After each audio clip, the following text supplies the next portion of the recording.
Open natin ang BPI apps. Then subukan nating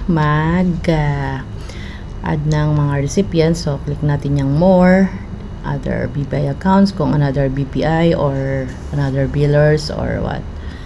So ganun lang guys, manage favorites lang, basta general settings and manage favorites. So yung account na pindutin nyo, then pag na-click nyo na yon, pwede kayong mag-send na doon. Pag na-save nyo na muna siya, pwede nyo muna siyang i-save or pwede na direct, then add to recipient. So ganun lang guys, kadali.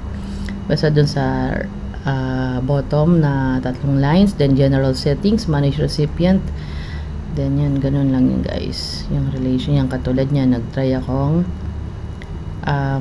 nag-ulog sa yan, sa aking paboritong simbahan. So confirm lang, add favorite, then okay, all is done.